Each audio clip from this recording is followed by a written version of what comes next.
This unit on sound will involve identifying the fact that sound is a form of energy that travels from one place to another in the form of waves, longitudinal waves specifically.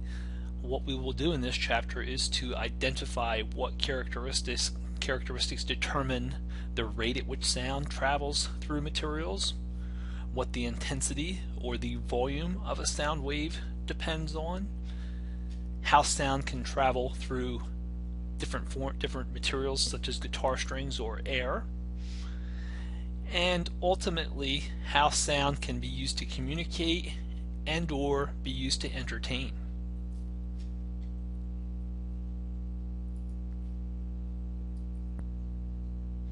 Characteristics of sound. Sound can travel through any kind of matter or material, but not through a vacuum.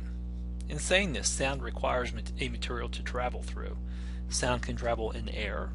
Sound can travel in liquids, such as water, and sound can travel through solids. Without a material to vibrate, sound will not be able to travel from one place to another. So sound requires material to travel through. Sound cannot travel through a vacuum.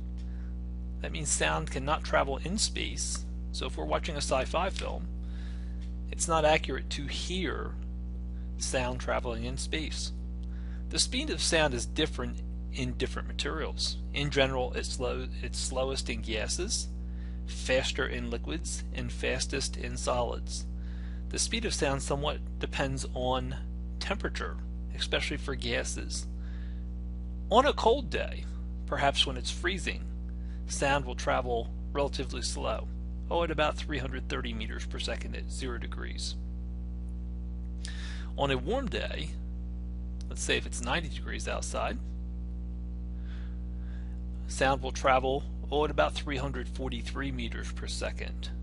This difference in the speed of sound, say from a cold day to a hot day, really isn't that noticeable to people because sound travels relatively fast.